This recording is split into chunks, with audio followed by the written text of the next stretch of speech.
Big and bold अगली खबर यह कि राहुल गांधी और अखिलेश यादव की दोस्ती का चैप्टर क्या क्लोज होने वाला है? क्या ऑफिशियली दोनों एक दूसरे के दुश्मन बन जाएंगे? क्योंकि बात बनने के बजाय बिगड़ती जा रही है। दोनों ही नेता एक दूसरे को लेकर तीखे बयान दे रहे हैं, क्योंकि अखिलेश यादव आग बबूला हो रहे हैं और कांग्रेस अब इसके बारे में कौन सा स्टेप उठा रही है, असल में यही बिग एंड बोल्ड की इस दूसरी स्टोरी में डिस्कस होगा। कांग्रेस को भी वोट मत देना, बहुत चालू पार्टी है कांग्रेस। सावधान रहोगे कि नहीं रहोगे? बंसल जी बेबंद में दुखी थे, कांग्रेस ने धोखा दे दिया। अरे जब हमें धोखा दे दिया तो तुम कहां के बंसल हो? अखिलेश यादव ने 1 साल पहले ये लाइनें कांग्रेस के लिए मध्य प्रदेश के चुनाव में कही थी। समाजवादी पार्टी और कांग्रेस के रिश्ते 2025 की शुरुआत से पहले उसी मोड़ पर पहुंच गए हैं। ऐसे डफर आदमी के बारे में तो क्या जवाब दूं? कौन है वो? आईपी सिंह में जानता नहीं। उससे उसकी औकात है वो राहुल गांधी के बारे में बोल लेगा, उसकी हैसियत है वो राहुल गांधी के बारे में बोल देगा। डफर। समाजवादी पार्टी ने कहा है कि माननीय राहुल गांधी जी हमारे नेता नहीं, हमारे नेता माननीय अखिलेश यादव जी हैं। राहुल गांधी जब संसद के बाहर अपने 2 सांसदों को प्रधानमंत्री नरेंद्र मोदी और अडानी का मास्क पहनाकर इंटरव्यू ले रहे थे, ठीक उसी वक्त समाजवादी पार्टी किसानों के मुद्दों को लेकर एक अलग ही लाइन ले रही थी। बात तस्वीरों तक सीमित नहीं रही, कड़वाहट लिखित बयान और जुबानी शब्दों तक पहुंच गई है। समाजवादी पार्टी के नेता आईपी सिंह ने राहुल गांधी को जिद्दी और ना सुधरने वाला बताते हुए उम्र 55 की और दिल बचपन का बता दिया। तो जवाब में कांग्रेस सांसद इमरान मसूद ने डफर और औकात जैसे शब्दों का इस्तेमाल कर दिया। अखिलेश के नेता किसी भी हाल में ये मानने को तैयार नहीं कि राहुल गांधी उनके दिलों में जगह बना सकते हैं। जो बात समाजवादी पार्टी ने कहा है कि माननीय राहुल गांधी जी हमारे नेता नहीं, हमारे नेता माननीय अखिलेश यादव जी हैं। अगर गठबंधन के नेता हैं तो जो सीनियर नेता हैं खड़गे साहब हैं, वो गठबंधन के नेता हैं, तो हमारा कांग्रेस में कहीं लड़ाई नहीं। और हम तो ये अनुरोध करेंगे कांग्रेस के भी सहयोगी साथियों से और अपने लोगों से भी कि गठबंधन के बड़े नेताओं पर कोई टिप्पणी न करें। आज भी जो कांग्रेस के मुद्दे हैं वो मुद्दे के साथ जो अलायंस पार्टनर है, चाहे वो सांप्रदायिक हिंसा की बात है, कॉन्स्टिट्यूशन बचाने की बात है, जिसको लेके हमारे टॉर्च बियरर हमारे राहुल गांधी जी हैं, तो उस पर कोई इफ बट की कहीं बात ही नहीं है।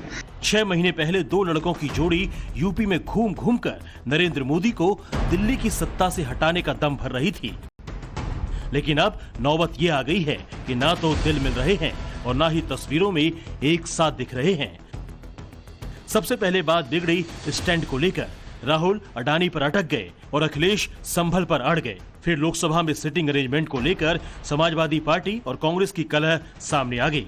समाजवादी पार्टी ने राहुल गांधी के मुकाबले ममता बनर्जी के नेतृत्व पर भरोसा जताया तो दरार पूरी तरह दिखने लगी। और फिर महाराष्ट्र में आदित्य ठाकरे ने समाजवादी पार्टी को बीजेपी की बी टीम कहा तो कांग्रेस के चुप रहने पर अखिलेश नाराज हो गए।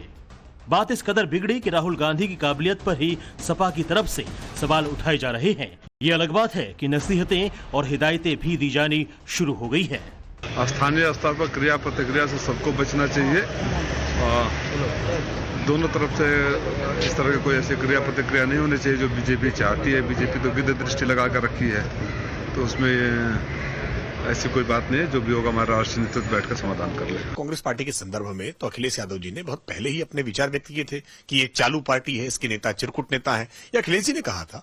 और कांग्रेस पार्टी ने भी कैसे समाजवादी पार्टी के लिए अखिलेश शब्द इस्तेमाल किए थे, कैसे समाजवादी पार्टी को हरियाणा के चुनाव में, मध्य प्रदेश के चुनाव में अपमानित करने का काम किया था। महाराष्ट्र में भी बड़ी योजना के साथ समाजवादी पार्टी उम्मीदें लगाए बैठी थी, लेकिन कांग्रेस ने उनको वहां भी सीटें नहीं दी। तो दोनों के बीच में अवसरवाद का गठबंधन है, स्वार्थपरकता का गठबंधन है और दोनों के बीच में मुस्लिम वोटों के लिए जद्दोजहद है और इसीलिए नूरा कुश्ती चल रही है। तो सवाल यही है, क्या राहुल और अखिलेश की दोस्ती टिकी रह पाएगी? क्या इंडिया ब्लॉक में कांग्रेस और समाजवादी पार्टी गठबंधन के तौर पर साथ रहेंगे? माना जा रहा है समाजवादी पार्टी से पहले ही नाराज चल रही कांग्रेस की यूपी यूनिट कई ऐसे स्टेप उठा रही है जो इस मनमुटाव पर पुष्टि करते हैं। मिल्कीपुर उपचुनाव से कांग्रेस ने खुद को अलग रखने का फैसला लिया है, यानी अखिलेश के उम्मीदवार को कांग्रेस सपोर्ट नहीं करेगी।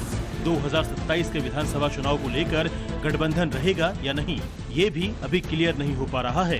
हालांकि समाजवादी पार्टी सवाल पूछ रही है कि यूपी की 6 लोकसभा सीटें कांग्रेस किसकी बदौलत जीती। गठबंधन में एक बड़े भाई की भूमिका में कांग्रेस पार्टी थी और हमेशा रहेगी। राहुल गांधी हमारे नेता हैं और नेता रहेंगे।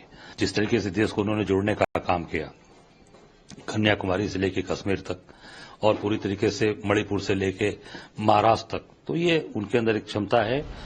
जिस दोस्ती की अब तक दुहाई दी जा रही थी, क्या 2027 तक आते आते वो दुश्मनी में बदल जाएगी?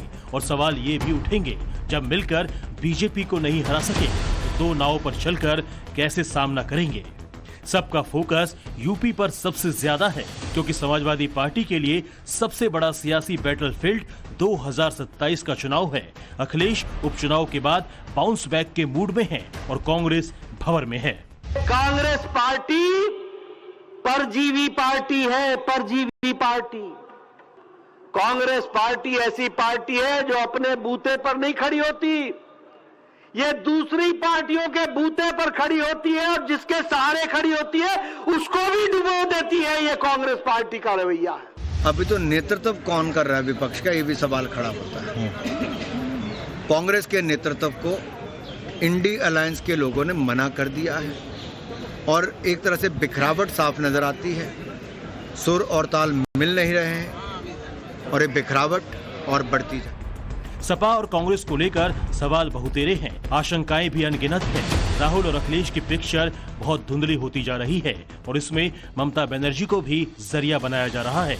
राहुल बेहतर या ममता बनर्जी, ये सवाल भले ही इंडिया गठबंधन में नहीं उठ रहा हो, लेकिन समाजवादी पार्टी ने ममता बनर्जी का सपोर्ट कर बहुत बड़ा मैसेज दिया है। ममता जी ये कह रही तो ममता जी सक्षम हैं, इसलिए कह रही हैं। मैं थोड़ी कह सकता हूँ, लेकिन जब कोई कहता है कि मैं ये कर सकता हूँ तो किसी को रिप्लेस करने के लिए नहीं कहता, but she is competent enough और सीरियसली। बीजेपी से 1 to 1 तो 10% है सिर्फ, 10%। और यदि आप ममता बनर्जी का देखें तो 70% है बीजेपी को हराने में। और जिस प्रकार से अभी परिस्थिति बनी है, इंडिया ब्लॉक के अनेकों वरिष्ठ नेताओं ने इस विषय को कहा है कि ममता बनर्जी से कोई बढ़िया नहीं है व्यक्ति जो इंडिया गठबंधन का, इंडिया ब्लॉक का नेतृत्व कर सकता है।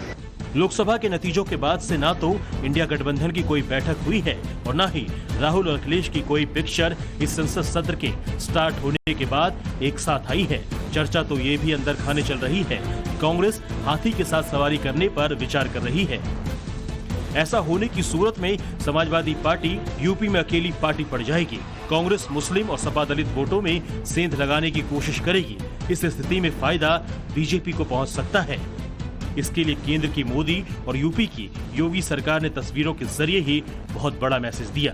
जिस दिन सपा और कांग्रेस में तू तड़ाक शुरू हुई, उसी दिन जेवर एयरपोर्ट पर विमानों के ट्रायल रन चलाकर बीजेपी ने विकास की तस्वीर सामने रखी। कांग्रेस और उनके इंडी गठबंधन में क्या चलते हैं, हम उसमें कोई हस्तक्षेप करने का कोई इरादा नहीं रखते हैं, लेकिन हमको भी सुनाई दिया कि इंडी गठबंधन में राहुल गांधी को नेतृत्व लेकर के सबने सवाल उठाया है और कहा है कि राहुल गांधी से इंडी गठबंधन नहीं संभाला जाता है, उसके पास नेतृत्व का कोई क्वालिटी नहीं है। अब राहुल गांधी के पास लीडरशिप क्वालिटी नहीं है, उसे कांग्रेस डूबता है या इंडी गठबंधन का जो कमजोरी होता है, तो उसमें हमको क्या कहना है। हमको तो सरकार चलाना है, देश को सेवा करना है। मोदी जी के नेतृत्व में हम देश को किस तरीके से सेवा करें, हमारा ध्यान उसी में केंद्रित रहेगा। मोदी का मुकाबला राहुल और अखिलेश से अकेले नहीं हो सकता, ये फैक्ट है। इसीलिए बहुत संभव है दोस्ती के इस एपिसोड में अगला चैप्टर भी सामने आने वाला है, मगर उसकी तस्वीर कैसी रहेगी, फिलहाल उसका ब्लूप्रिंट ना तो सपा के पास है और ना ही कांग्रेस के पास।